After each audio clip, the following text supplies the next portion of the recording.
San Máximo, abad de Lerins y obispo, 27 de noviembre. Nació Máximo en la ciudad de Decumeum, en el sur de las Galias, hacia el año 400. Sus padres, excelentes cristianos, pusieron gran cuidado, solicitud y celo para educar al hijo que Dios les había confiado, conservarle inocente y hacerle digno de la eterna herencia. Bello programa que hubo de atraerles bendiciones sin fin. Dócil a tan buenos principios, mostró Máximo desde su niñez grande inclinación a la santidad. Así lo testigua Dinamio Patricio, su más antiguo biógrafo, al presentar en cuadro admirable las virtudes del santo, y comentarlas diciendo que el niño hacía prever desde entonces cómo sería perfectamente digno de su nombre, por la extraordinaria gracia y la admirable santidad que brillarían en su alma. Máximo sería máximo, es decir, muy grande, en la presencia de Dios y ante los hombres. Era piadosísimo, modesto y apacible, humilde, obediente, caritativo con los pobres y amigo de la paz del retiro. Huía de la ociosidad y, como fuera aficionado al estudio, entregábase a menudo a piadosas lecturas con el fin de instruirse más y más en las cosas de Dios. Su porte grave y tranquilo infundía respeto. Estaba todavía en el siglo y parecía ya religioso. Llegado a la edad en que el mundo brinda a la juventud sus mejores esperanzas, renunció Máximo a sus bienes y se fue al monasterio de Lerins. Había hecho ya el voto de castidad mientras esperaba la hora en que pudiera consagrarse enteramente a Dios y completar su sacrificio por la obediencia y la pobreza monásticas. Las cosas de la tierra le parecían muy despreciables, dice su historiador, cuando las comparaba con los bienes del cielo. Todo cuanto el mundo pudiera ofrecerle de más atractivo y tentador era ya para el nobilísimo joven despreciable vanidad. Habíase trazado un ideal de vida y no aspiraba a cosa alguna fuera de él. Y harta razón tenía, pues, bien mirado, ¿no vale Dios solo infinitamente más que todas las criaturas? Peregrino hacia el oriente. Cerca de las costas de Provenza, y no lejos de la orilla donde Can siembra hoy día sus villas numerosas y espléndidas, emergen pequeñas islas. Son las islas de Lerins. Cuando Máximo llegó a ellas, hace ya más de 15 siglos, acababa San Honorato de fundar una comunidad de monjes que floreció muy pronto, y en la villa vecina habíase constituido un convento de religiosas bajo la dirección de Santa Margarita, su hermana. Honorato, el ilustre maestro en quien Máximo buscaba dirección espiritual, era ya muy conocido y justamente admirado en las Galias. Oriundo de Tours, de familia rica y noble, pero pagana, habíase hecho cristiano a pesar de los grandes obstáculos que se le interpusieran, y había recibido el bautismo al mismo tiempo que su hermana Margarita. Su hermano mayor, Venancio, fue convertido por ellos. A la muerte de sus padres, distribuyeron sus bienes a los pobres y, para evitar los elogios que su generosidad y sus muchas virtudes les conquistaban, huyeron a Marsella. Quedóse Margarita en un convento de religiosas, mientras Honorato y Venancio, acompañados por el monje San Capracio, se dirigían a estudiar la vida monástica con los ilustres solitarios que por entonces embalsamaban el oriente con el perfume de su santidad. San Venancio murió en Grecia durante esta peregrinación, pero la providencia había dado ya a Honorato otro hermano en la persona de un noble asirio, Santiago, que así se llamaba, oficial distinguido de los ejércitos del rey de Persia, habíase convertido al contemplar el heroísmo de los católicos perseguidos en su país y a fin de seguir libremente la verdadera religión, habíalo abandonado todo. Vivía en territorio del Imperio Romano. En la ciudad de Nicomedia, en Asia Menor, tuvo la dicha de conocer a San Honorato, con quien pronto trabó estrechas relaciones. La abadía de Lerins. Gozosísimos con aquel encuentro que el cielo había favorecido, resolvieron Santiago y Honorato no separarse más, y como éste diera por terminada su misión en el oriente, acordaron volver a las Galias. Llegados a Provenza, intimaron con San Leoncio, obispo de Frejus, con quien comentaron las impresiones de su viaje, y retiráronse luego a la soledad de Lerín, desierta entonces e infestada de serpientes. Decididos a establecerse allí, pidió Honorato al cielo les librara de aquella peligrosa compañía, y consiguió que los reptiles desaparecieran entre las aguas del mar. Pronto comenzaron a llegar numerosas vocaciones. El aumento rápido de la comunidad obligó a pensar en la construcción de una iglesia y de un monasterio, obras ambas que se realizaron con toda premura. Faltábales agua. Honorato, cual nuevo Moisés, pidió al Señor acudiera en su ayuda e hizo brotar un manantial riquísimo, gracias al cual pronto se transformó en verdadero jardín lo que había sido hasta entonces campo árido e infecundo. La isla cambia muy pronto de aspecto, escribe un historiador moderno, y el desierto se trueca en paraíso. Una campiña bordeada de sombras espesas, regada por aguas cristalinas, rica en verdura, esmaltada de flores que perfuman el ambiente, indica la presencia fecunda de una nueva raza. Honorato, cuya hermosa faz estaba aureoleada de majestad suave y atrayente, abre los brazos de su amor a cuantos desean amar a Cristo. Llegan de todas las naciones numerosos discípulos. El occidente nada tiene que envidiar al oriente, y pronto este retiro, destinado en la mente del fundador a renovar en las costas de Provenza las austeridades de la Tebaida, se convierte en célebre escuela de teología y de filosofía cristiana, ciudadela inaccesible a las olas devastadoras de la invasión bárbara, asilo para las letras y las ciencias que huían de Italia invadida por los godos, y semillero de obispos y de santos que siembran por la Galia entera la ciencia del Evangelio. Correrías apostólicas de los monjes. Tal era el estado del monasterio de Lerín, a donde Máximo había ido para abrazar la vida religiosa.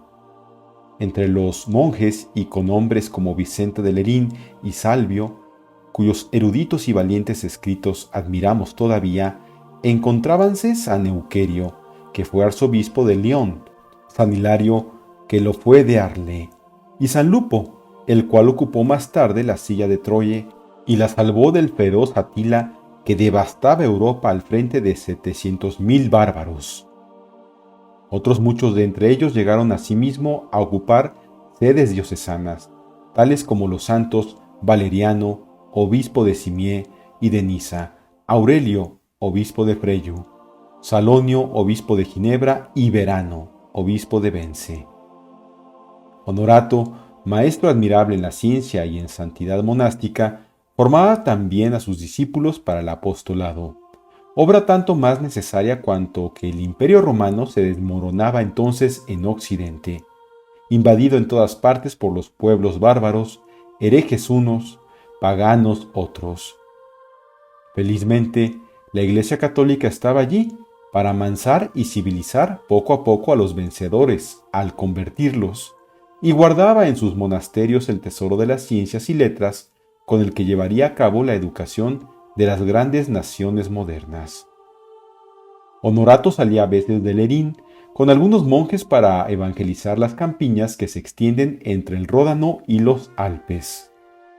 En una de estas excursiones apostólicas, acompañáronle Santiago y Máximo en la predicación a los montañeses de los Alpes Grayos, entre los cuales habían numerosos paganos que rendían culto especial a las serpientes.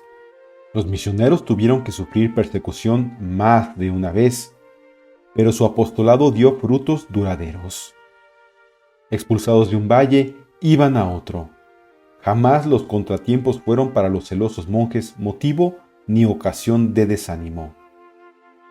Refugiados por algún tiempo en el valle de Luc, quizá llamado así por los bosques, Lucus en latín, que son aún hoy día una de sus riquezas, formaron allí un núcleo cristiano que floreció con el tiempo. Más tarde, la principal parroquia de este valle, que por su notable castillo se llamó el Valle de Beaufort, tomaría por patrono a San Máximo. Las guerras causadas por la invasión de los borgoñeses interrumpen los trabajos de los misioneros, los cuales se reintegran a su abadía de Lerín. Santiago no tarda en volver con varios sacerdotes para fundar definitivamente la diócesis de Tarentaise, de la que fue primer obispo, 420 a 429. Poco tiempo después, Honorato, designado muy a pesar suyo arzobispo de Arles, nombró a Máximo para sucederle en el gobierno de la abadía, 426. Máximo, abad de Lerín. El nuevo superior mostróse digno sucesor de su maestro y la abadía continuó floreciente bajo su sabia dirección. De entre todos los retiros habitados por los servidores de Cristo, me gusta y prefiero mi querido Lerín, escribía San Euquerio. Merecía haber sido escogido por Honorato, padre de santos, fundador en el que revive la majestad de los patriarcas y de los apóstoles y pontífice actual de Arles. Menos mal que Lerín ha conservado a Máximo, hombre sin duda eminente, pues ha sido juzgado digno de suceder a Honorato en el gobierno de los monasterios. Dios mío, cuántos santos y cuántos ángeles he visto allí. El perfume del alabastrino vaso evangélico no exhalaba más suave olor. Era aquella como una atmósfera de vida celestial. El resplandor de la vida íntima iluminaba los semblantes. Los monjes viven unidos por la más ardiente caridad. Son humildes y piadosos. Anímales una esperanza invencible. Son prontos en la obediencia, modestos en el porte, comedidos en el trato, y refleja su mirar la paz y serenidad interiores. Diríase que forman un batallón del ejército celestial. Nada codician sino a Dios, al que ya poseen. Aspiran a la vida bienaventurada y la disfrutan ya. Suspiran por el cielo y el cielo está en su morada. Ni siquiera el trabajo deja de ser para ellos inmensa fuente de alegría, puesto que se encuentran en él al Dios que será su recompensa. Oh amado Hilario, qué dicha la tuya que puedes vivir en medio de esa colonia de ángeles. Suplícote que no apartes de tu memoria a pecador tan miserable como yo. Encomienda mi debilidad a las oraciones de esos santos. Como Israel, habitáis en el desierto, para después entrar con Jesús en la tierra prometida. El sacerdote Hilario, a quien San Euquerio dirigía esta conmovedora carta, debía suceder más tarde a San Honorato en la silla arzobispal de Arles. La señal de la cruz y los demonios. Era verdaderamente admirable la solicitud de Máximo en el gobierno de los monjes. Cuenta su historiador que cada noche, mientras los hermanos dormían, visitaba el monasterio para observar si todo estaba tranquilo y en orden. En cierta ocasión, vióle un religioso joven e, incitado por la curiosidad, siguióle de puntillas. El santo abad continuó su camino cuando, de repente, en forma de monstruo espantoso y rodeado de llamas, presentóse ante él el demonio. El joven, lleno de indecible temor, huyó corriendo a su celda y cayó en su lecho, presa de ardiente fiebre. Máximo, sin conmoverse, hizo la señal de la cruz y la bestia desapareció. Terminada la ronda, volvió a ver al enfermo, rezó junto a su cama y le obtuvo repentina curación. Otra noche, haciendo también la ronda del monasterio, divisó el santo en el mar un hermosísimo navío del que desembarcaron 2 extranjeros. Aproximáronsele, le saludaron con apariencias de extraordinario respeto, alabaron con gran entusiasmo sus virtudes e invitaronle a subir en su navío para conducirlo, decían, a Jerusalén, donde el pueblo le esperaba ansioso para honrarle. Cuando el Señor ilumina a sus siervos, dijo Máximo sin inmutarse, poco valen, Satanás, tus fantasías. Después hizo la señal de la cruz y toda la fantasmagoría diabólica desapareció en las aguas. De vuelta al convento, tocó a maitines y, acompañado por sus religiosos, cantó las alabanzas de Dios con más fervor que nunca. Obispo de Rie. La fama del abad de Lerín se extendía cada vez más y muchas iglesias hubieran querido por pastor a aquel hombre admirable cuyo venerable rostro predicaba santidad. Muerto el obispo de Frejus, el clero de aquella diócesis envió una delegación a Lerín. Pronto conoció Máximo sus intenciones y huyó apresuradamente. Fue a esconderse entre las rocas del bosquecillo de la isla y durante 3 días con sus noches nadie tuvo noticias de él, y por más que le buscaban, no podían hallarle. Hacía un tiempo espantoso, dice uno de sus discípulos, del que poseemos un discurso en alabanza del santo, por lo que los monjes estaban con gran inquietud por su abad. Al fin, los de Frejus, desesperando de poder dar con el humilde fugitivo, alejáronse en busca de otro obispo. El abad volvió entonces gozoso a su monasterio. Sin embargo, quería la providencia que fuese obispo. Sucedió que, llegados los enviados de la ciudad de Rie, que deseaba tenerle por pastor, huyó Máximo en una barca y fue a buscar refugio en las costas de Provenza. Pero acabaron por dar con él y le condujeron triunfalmente a Rie, en donde fue consagrado obispo. Era el año 433. Conforme el santo con la voluntad de Dios, entregóse de lleno a la salvación de sus diocesanos y colmó las esperanzas que en él habían puesto. En el trono episcopal continuó viviendo como un monje en la abadía de Lerín, en completa pobreza y humildad y austeridad. Ayunaba frecuentemente, llevaba cilicio, pasaba largas horas en oración, administraba justicia e instruía a su pueblo con discursos llenos de unción y doctrina que hacían de las almas grandísimo bien. Hizo construir en Rie una iglesia en honor de San Albino. Durante los trabajos, aconteció que una yunta de bueyes que llevaba fuertes columnas destinadas a sostener el edificio, detúvose de pronto sin que nadie pudiese hacerla avanzar. Los bueyes se enfurecían por los golpes y pinchazos de la guijada, pero parecía como si estuviesen uncidos a una montaña. Comunicaron el caso a Máximo, que fue apresuradamente a la cantera.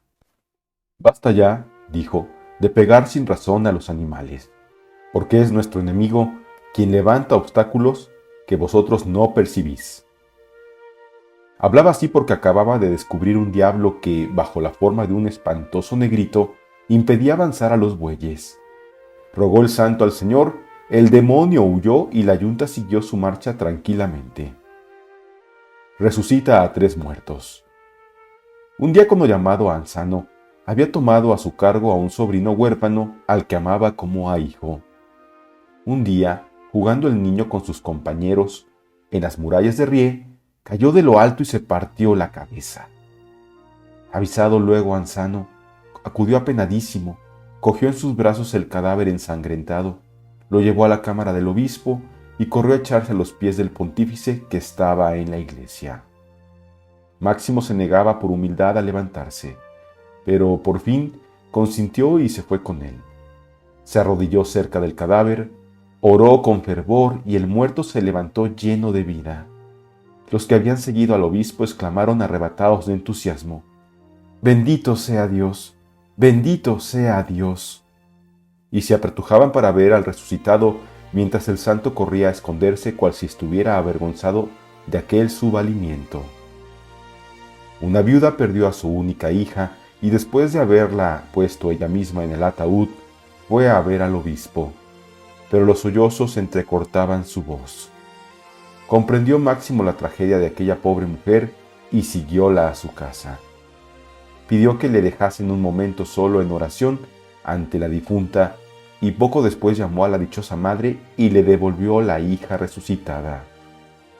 Las gentes testigo de este prodigio quedaron tan conmovidas y admiradas que, siguiendo al obispo, le cortaban pedazos de sus hábitos para conservarlos como reliquia. La larga túnica del santo fue de tal modo destrozada que no pudo servir más. La iglesia de Rie la conservó mucho tiempo con gran respeto como una verdadera joya. Máximo resucitó también a un joven fallecido a causa de las mordeduras de un perro rabioso. Además, con su hálito, dio muerte a la bestia.